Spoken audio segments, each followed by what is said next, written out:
네, 이번 정부 들어서 이제 집값이 워낙 또 급등을 하고 있다 보니 매수 심리가 꺾일 수가 없는 거죠.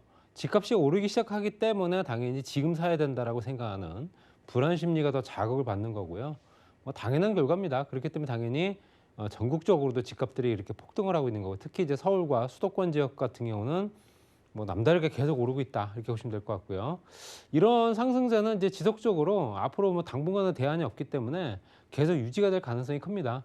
그렇기 때문에 당연히 이런 부분에 대해서는 앞으로 어떻게 될 것이다라는 부분에 대해서는 조금 더 예측을 좀 하실 필요 있고요. 지금보다 집값은 더 오르는 건 분명하고요. 그렇기 때문에 당연히 지금이 기회다라고 생각하시는 분들도 꼭 있어야 된다, 이렇게 말씀드리고요. 현재 어떠냐 보게 되면요, 아파트 매매 가격 지수로 보게 되면 뭐 뉴스로 통해서 보신 부분입니다. 그래서 전주 대비, 지난주 대비했을 때 지난주 대비 0.37% 올랐습니다. 그러니까 한 주 만에 0.01%가 오른 거고요. 지금 4월 달 비해서는 0.28%가 오른 건데, 그럼 0.28%가 계속 유지가 된 거냐? 그것도 아니죠. 쭉 0.28, 27부터 쭉 계속 매달, 매주 누적되는 부분이 0.28%씩 누적이 되는 겁니다. 계속 그냥. 그렇기 때문에 가격이 굉장히 많이 오르고 있다고 보셔야 되고요. 얼마 안 되겠네라고 계산하시면 안 됩니다, 이거는. 그래서 실제적으로 매달 또는 매주에 누적된 걸 따지게 되면 굉장한 수치가 되는 거죠. 그렇기 때문에 집값이 뭐 자구로나면 올라간다, 이렇게 보시면 될 것 같고요. 실제적으로 전국적으로 수도권 지역은 0.37, 전국적으로 봤을 때는 현재 0.28%까지 오른 걸 보실 수 있고요.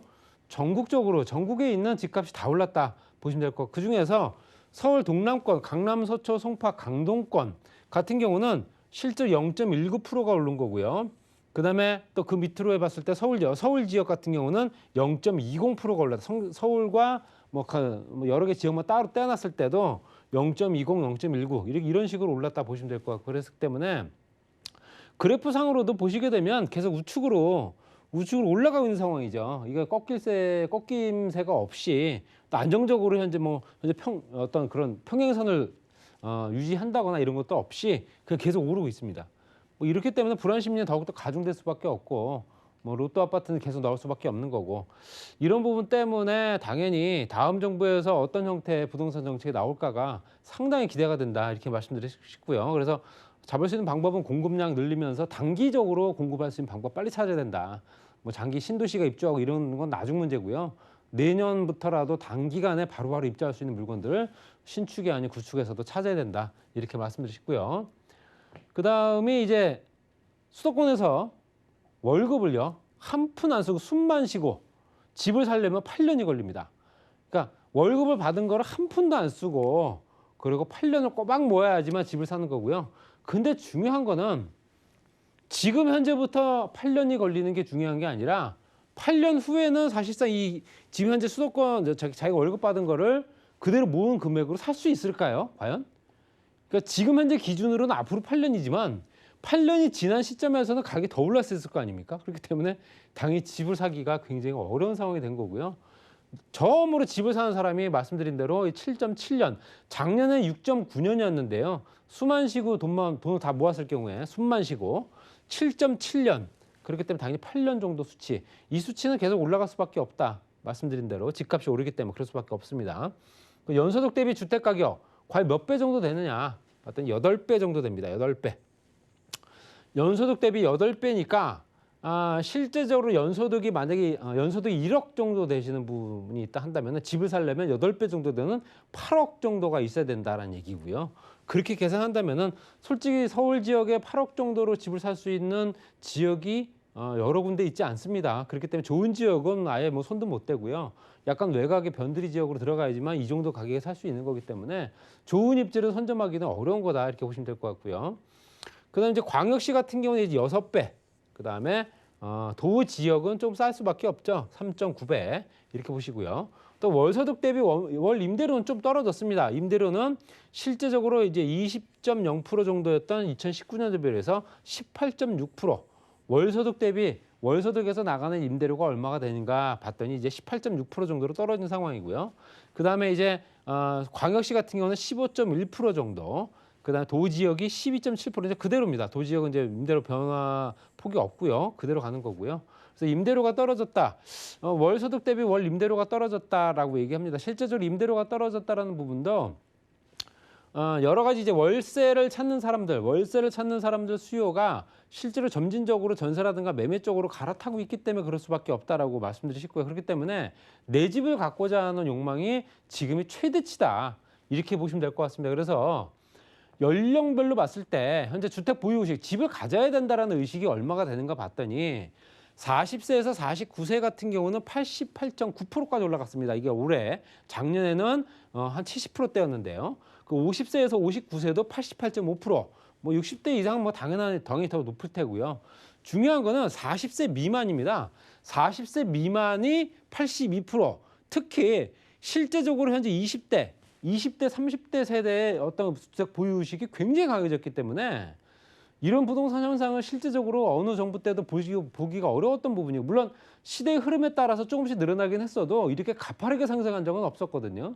그렇기 때문에 당연히 2030, 특히 이제 젊은 세대들, 사회초년생, 대학교 졸업하고 바로 사회초년 입문한 사람들이 벌써부터 부동산에 관심을 갖기 시작을 했다라는 겁니다. 다른 쪽에 자기가 매진을 해야 되는데 이게 뭔가 좀 다르게 좀 잘못되고 있다라고 말씀을 드리고요. 그래서 전체적으로 87.7%는 주택을 갖고 있어야 된다라는 내용이고요.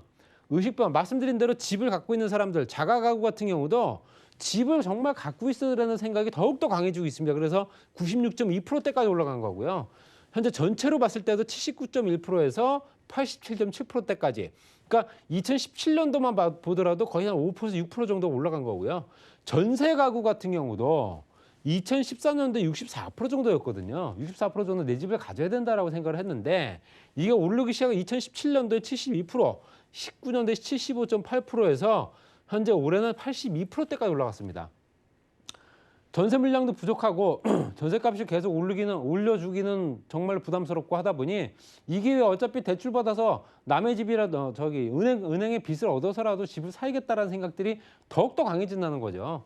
그렇기 때문에 전세 가구가 현재 이제 주택을 가져야 된다는 생각이 그만큼 많아진 거고, 월세 같은 경우도 실제적으로 74.5%였던 세대가 현재 쭉 떨어졌다가 다시 67.4%대까지 올라갔다 보시면 될 것 같습니다. 그리고 중요한 거는 한 지역에 오래 사는 사람들이 현재 예전에 비해서는 굉장히 적어졌습니다. 그래서 보통 그 지역에 거주하는 기간이 2년 이내인 가구, 그러니까 2년 정도 전세 기간이죠.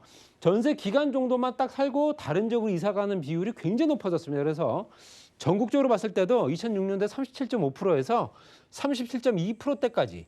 그러니까 실제적으로 중간에 좀 떨어졌다가 다시 올라가고 있는 상황이고요.